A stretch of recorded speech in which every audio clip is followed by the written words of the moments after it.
মোৰ কোনো ধৰ্ম নাই, মোৰ কোনো ভগৱান নাই, মোৰ ধৰ্ম নাই। সেয়া কি আন্দোলন? কোনোবাই ক'ব মোৰ ভগৱান নাই, সেয়া কি আন্দোলন?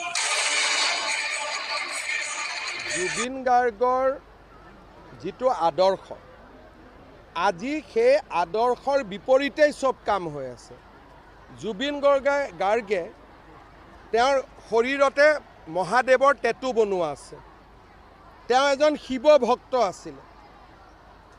এতিয়া তেওঁক লগাই দিয়া হ'ল মোৰ জাতি নাই ধৰ্ম নাই। মোৰ জাতি নাই ধৰ্ম নাইটো কাঞ্চনজংঘা চিনেমাৰ এটা ডাইলগ। কিন্তু জুবিন গাৰ্গে এজন আমাতকৈ ডাঙৰ শিৱ ভক্ত আছিলে। তেওঁৰ ইয়াত চাব শিৱৰ ডাঙৰ টেটু।